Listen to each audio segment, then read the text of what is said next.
je te retrouve cette semaine pour une série de 3 vidéos dans lesquelles je vais te partager la préparation des différents cours de langue que je donne. Actuellement, je ne donne que des cours d'anglais et j'ai 3 élèves, ce qui explique les 3 vidéos qui seront publiées cette semaine. L'intérêt de ces vidéos est de te donner une idée du travail qu'il peut y avoir en amont pour chaque cours. Ces vidéos pourraient également te donner des idées d'activités et d'organisation, notamment par rapport à la gestion du temps, au déroulement d'une séance, etc. Je te partagerai ainsi des conseils et les sites qu'il m'arrive d'utiliser. Je tiens à préciser qu'aucun cours ne se ressemble, tout comme aucun élève ne se ressemble. Rien n'est à prendre au pied de la lettre ici, il y a une multitude de facteurs à prendre en compte quand on prépare et fait cours. Je te laisse avec cette première vidéo.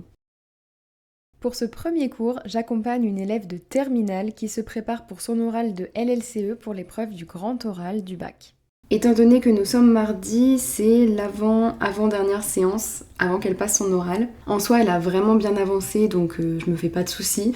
Pour vous donner un peu de contexte, c'est une élève que j'accompagnais pour son oral de LLCE, et elle a décidé de continuer avec moi pour son grand oral, même si c'est un oral en français. Je peux quand même apporter un peu de mes compétences et surtout que c'est un peu comme un exercice de commentaire ou de dissertation où il faut vraiment bien argumenter, donner des exemples, construire sa pensée. Et étant en lettres modernes et même ayant fait une licence de LLCE, c'est des compétences que j'ai et que je peux mettre à profit pour l'aider. Concrètement, en quoi est-ce que je l'aide ? Eh bien c'est tout simple. Je fais des recherches sur son sujet, qui est la dystopie. Je fais des recherches en amont, enfin en parallèle des cours pour lui apporter un peu d'expertise et d'autres exemples. Et sinon, pendant le cours, c'est surtout un travail d'organisation de la pensée, puisque en soi, elle arrive assez bien à trouver le contenu, elle a des bonnes idées, et il suffit simplement de bien les organiser, de bien agencer, de bien articuler la pensée, que ce soit fluide. Alors, quelque chose qu'on a mis en place, c'est qu'elle me partage sur Google Drive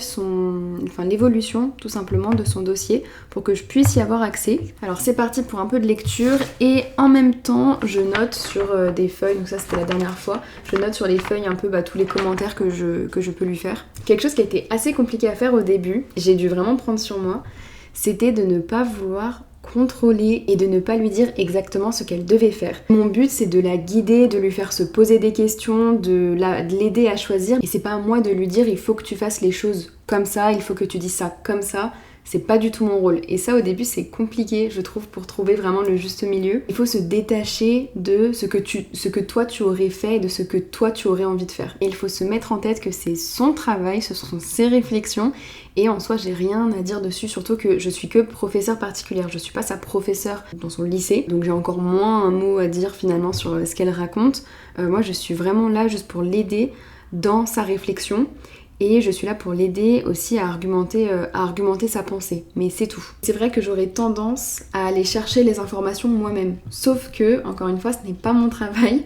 Je peux faire des recherches parallèles pour moi l'accompagner, mais je peux pas faire des recherches pour compléter son devoir comme si j'étais dans son groupe, comme si j'étais une de ses camarades. Moi, je suis seulement là pour la diriger et lui faire se poser des questions et lui dire « Ah, tu devrais faire ça, ou peut-être ça, ou peut-être ça », mais je suis pas là pour lui dire « Tiens, je pense que tu cherchais cette information-là, je te la donne. » Parce que, de toute façon, ça prendrait trop de temps. Si je lui donne toutes les réponses sur un petit plateau d'argent, ça ne l'aidera pas pour ses futurs oraux ou ses futurs commentaires de texte ou dissertations, etc. Mon objectif est de lui donner une sorte de marche à suivre, même si en soi rien n'est figé et rien...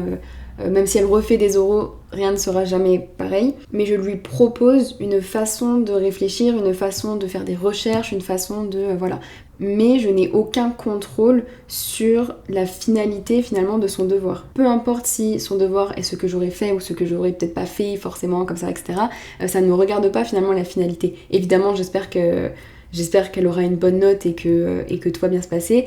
Mais il faut se détacher de ça. Moi, mon objectif, c'est pas le résultat, c'est justement tout le processus. C'est de lui montrer comment est-ce qu'on construit une pensée, comment est-ce qu'on fait des recherches, comment est-ce qu'on articule les idées, les exemples, qu'est-ce qui est intéressant ici, comment... voilà, c'est plus de la méthodologie finalement. Comme c'est un oral qui doit durer 10 minutes, je me suis enregistrée, j'ai calculé le temps du moins que je mettais à faire tout son oral, sachant que je l'ai lu, c'est pas du par cœur, et j'étais à entre 9 et 10 minutes. Je pense que le plus gros du problème quand on aide un élève notamment pour ce genre d'exercice avec voilà, un oral où il y a un temps qui est défini, c'est d'essayer justement de le faire rentrer dans ce temps-là, parce qu'ils ont tendance, et c'est normal, c'est compréhensible, ils ont tendance à beaucoup trop s'éparpiller, beaucoup trop détailler, alors que en 10 minutes, il n'y a pas le temps. La principale problématique, c'est le temps, et je dois donc lui dire qu'il faut enlever des choses.